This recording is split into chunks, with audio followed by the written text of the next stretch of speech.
Chers étudiants de la filière SV-STU, bonjour. Je vais vous présenter dans cette vidéo la première séance du cours de biologie cellulaire. Ce cours est adressé aux étudiants du semestre S1 du tronc commun de la filière SV-STU. Le cours de biologie cellulaire se compose de deux parties.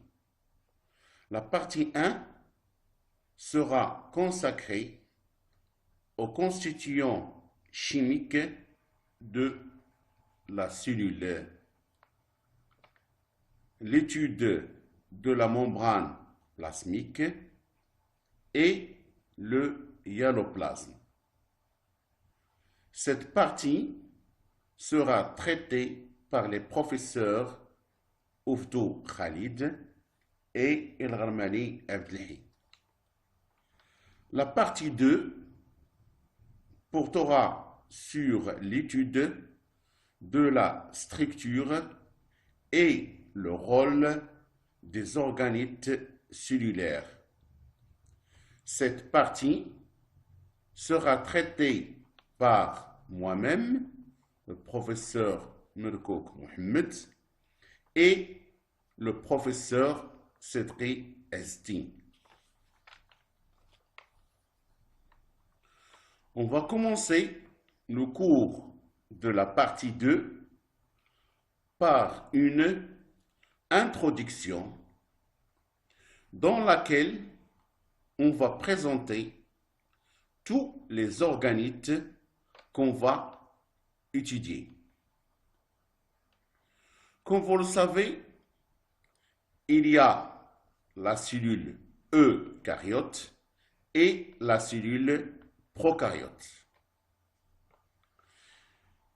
Une définition plus détaillée de ces deux termes vous sera donnée dans la vidéo de la partie 1 du cours par le professeur Oufdou Khalid. En général, une cellule prokaryote, c'est une cellule à noyau mal organisé, c'est-à-dire un noyau qui n'a pas d'enveloppe nucléaire, pas de nucléoplasme,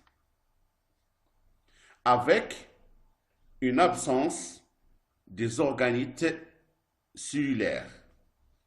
L'exemple qu'on peut donner, c'est celui des bactéries, qui ont une organisation simple avec une paroi sous laquelle il y a une membrane plasmique qui entoure un espace, le cytoplasme. Ce dernier, c'est-à-dire le cytoplasme, contient l'ADN, l'ARN, des ribosomes, des enzymes et des molécules.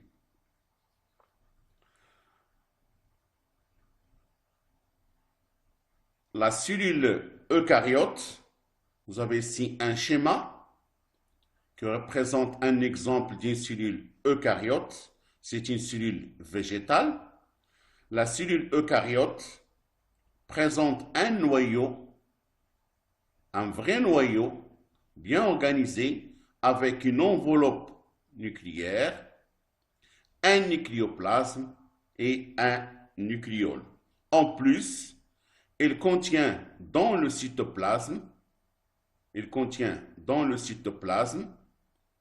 des organites cellulaires.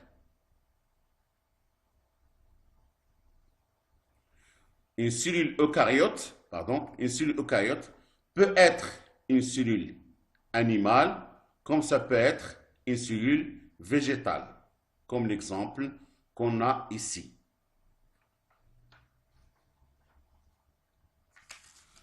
Alors, vous avez ici un schéma qui représente une cellule végétale. Donc, il a une forme géométrique, caractéristique de la cellule végétale. Vous avez ici vers l'extérieur une paroi cellulosique.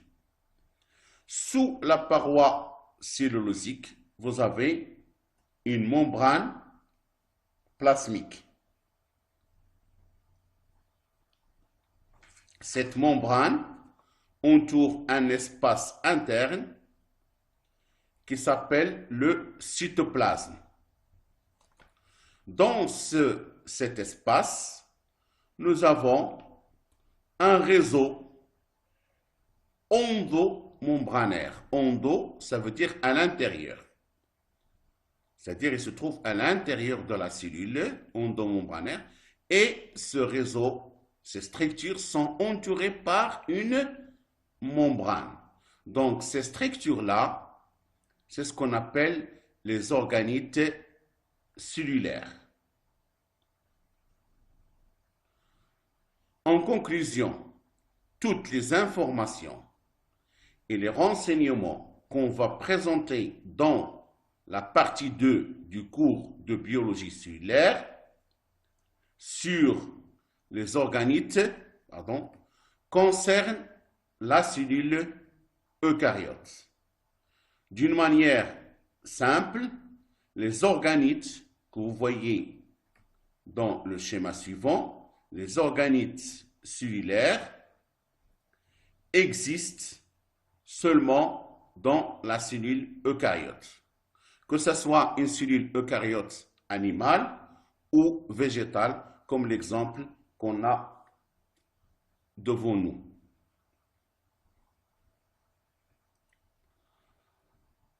Donc, comme vous remarquez, le cytoplasme de la cellule eucaryote est subdivisé en un ensemble de compartiments membranaires.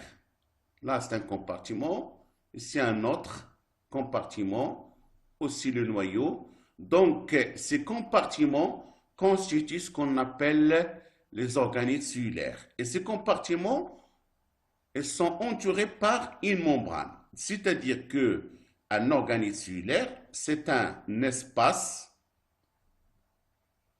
entouré par une membrane et qu'on trouve à l'intérieur de la cellule.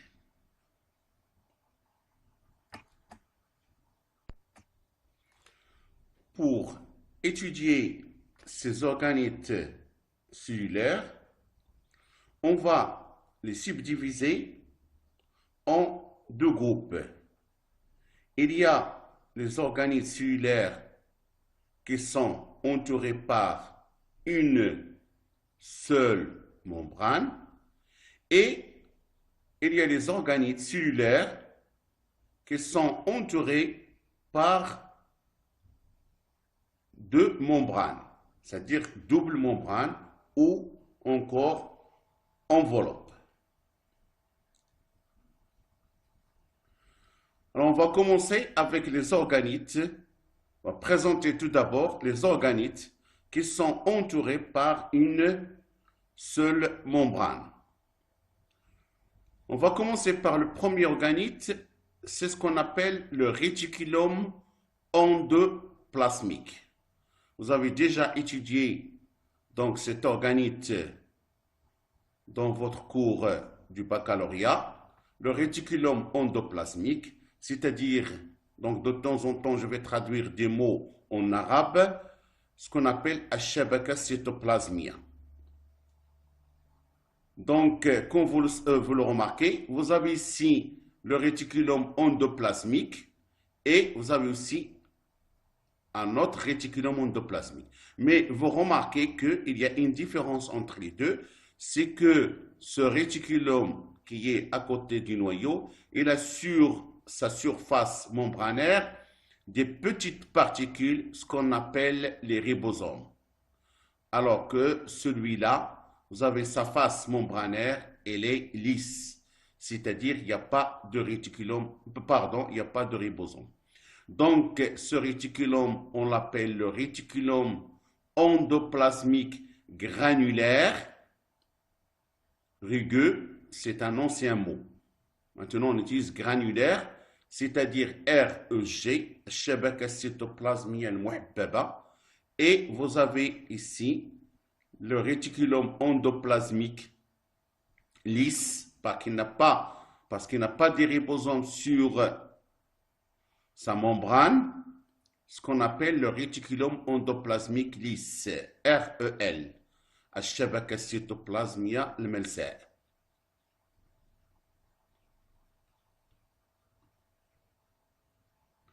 Donc, le deuxième organite qu'on va voir, c'est l'appareil de Golgi. Ça, c'est l'appareil de Golgi.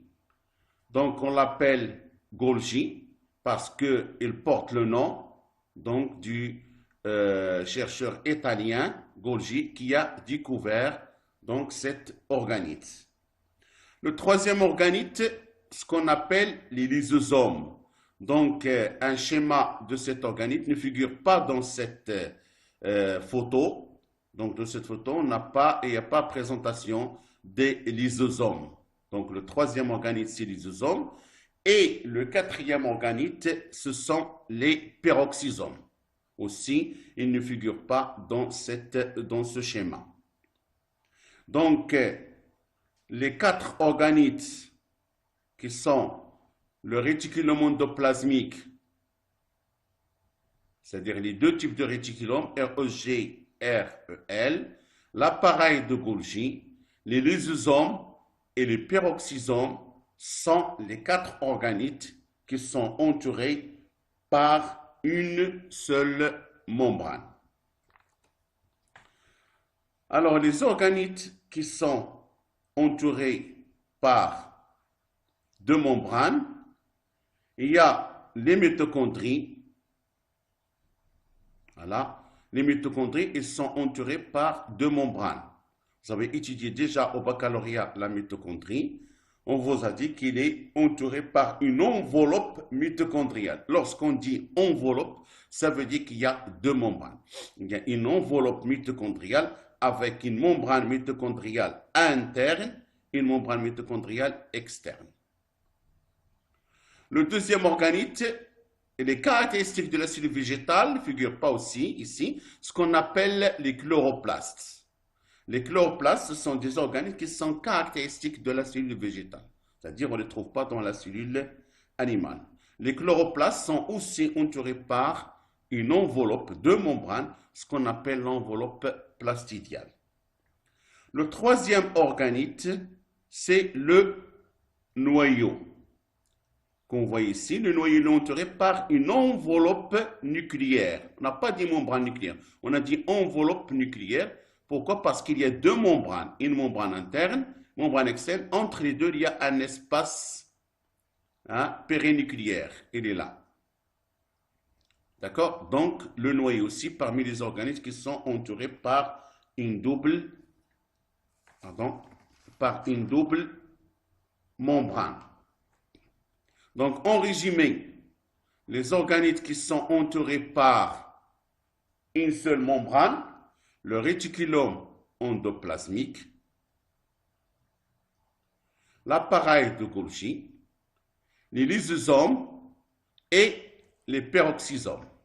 Les organismes qui sont entourés par une enveloppe, c'est-à-dire deux membranes, double membrane, la mitochondrie, le noyau et les chloroplastes. Alors, on va commencer par les organites qui sont entourés par une seule membrane. Et le premier qu'on a dit, c'est le réticulum endoplasmique. Le réticulum endoplasmique, son rôle, c'est la synthèse des protéines. Surtout, c'est le réticulum endoplasmique granulaire qui a ce rôle. C'est c'est-à-dire le rôle de la protéosynthèse, la synthèse des protéines. Pourquoi il a ce rôle?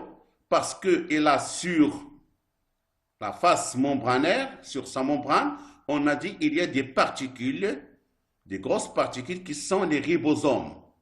Et vous savez bien, vous l'avez déjà étudié au baccalauréat, que les ribosomes, elles permettent la traduction de l'ARN messager et par la suite la synthèse protéique. Ça veut dire que ce réticulum endoplasmique granulaire, il va nous permettre la synthèse des protéines. Alors, il synthétise des protéines de deux types.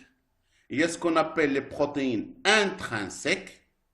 Alors, comme le mot l'indique ici, ça veut dire à l'intérieur, c'est-à-dire ce sont des protéines qui seront utilisées par la cellule pour entrer dans la composition des membranes cellulaires.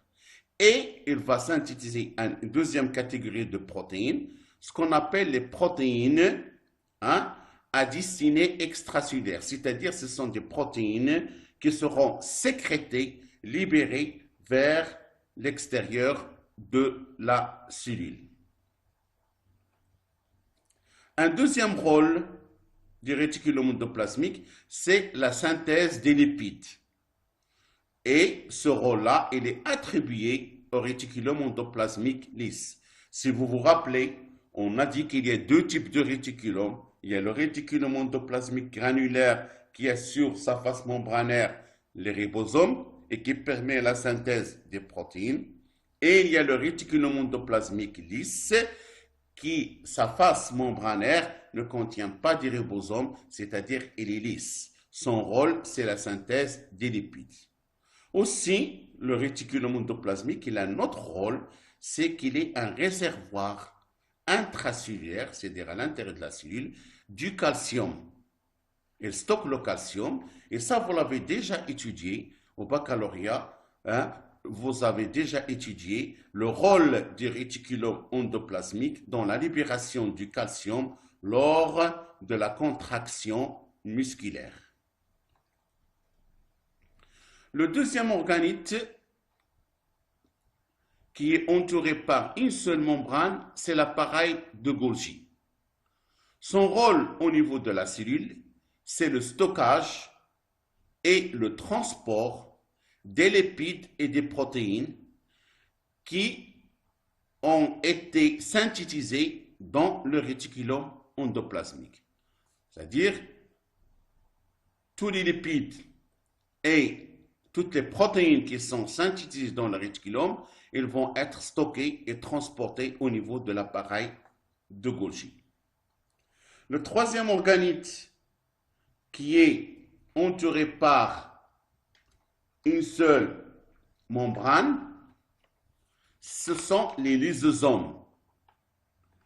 Les lysosomes, c'est comme l'estomac de la cellule. On les attribue à l'estomac de la cellule. C'est-à-dire, le rôle, c'est la digestion cellulaire. Donc, les lysosomes, ce sont des vésicules, des petites vésicules qui sont entourées par une membrane et qui ont un rôle de la digestion des constituants au niveau de la cellule.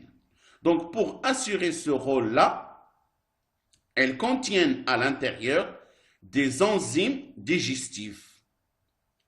Donc, ces enzymes digestives, elles vont hydrolyser, elles vont digérer des macromolécules, des grosses molécules et des petites particules qui viennent de l'extérieur de la cellule. Elles peuvent aussi dégrader des organites cellulaires qui ne fonctionnent plus, qui sont devenus inactifs.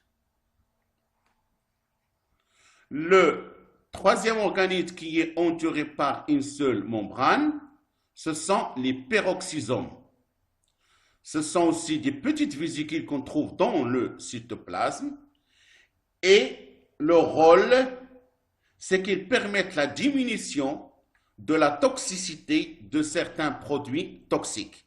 C'est-à-dire il y a certains produits toxiques qui vont entrer dans la cellule, alors c'est les peroxysomes qui vont diminuer la toxicité de ces produits par deux types d'enzymes, des oxydases et des catalases. Les peroxysomes contiennent deux groupes d'enzymes, les oxydases et les catalases. Ces deux enzymes vont leur permettre de diminuer la toxicité de certains produits. Maintenant, on va passer aux organites cellulaires qui sont entourés par une double membrane, c'est-à-dire une enveloppe. On va commencer par les mitochondries. Les mitochondries, leur rôle, c'est la production de l'énergie sous forme d'ATP. Et l'ATP, synthétisé par les mitochondries, il est nécessaire à l'activité de la cellule. C'est-à-dire que toutes les activités de la cellule qui seront réalisées au niveau de la cellule ont besoin de l'ATP qui est synthétisé par les mitochondries. Vous avez déjà fait un chapitre au baccalauréat sur la synthèse de l'ATP par les mitochondries.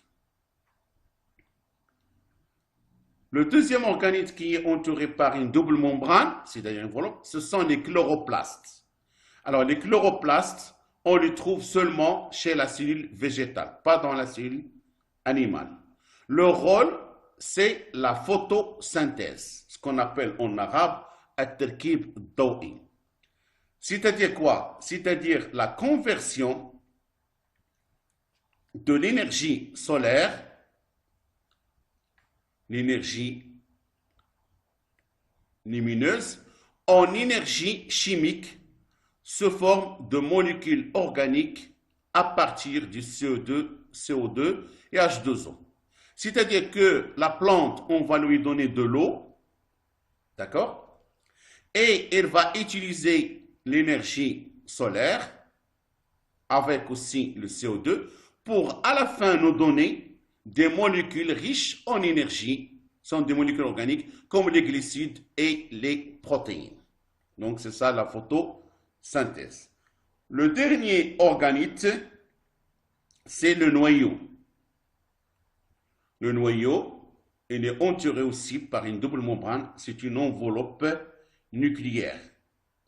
Alors le noyau, c'est lui qui contrôle toutes les activités de la cellule. Et c'est le site de synthèse de l'ADN par la duplication, la réplication de l'ADN au cours de la mitose et aussi la synthèse de l'ARN par transcription. Donc, on vient de terminer la première séance de cours qui a été consacrée à une introduction, une présentation des organites qu'on va étudier dans la partie 2. Dans les prochains jours, vous aurez d'autres séances de cours et aussi vous aurez dans la plateforme de la faculté des sciences Simlalia, vous aurez le cours sous format PDF et probablement vous aurez aussi le cours sous format vidéo qu'on va essayer d'enregistrer dans l'amphi. Merci de votre attention et à la prochaine séance.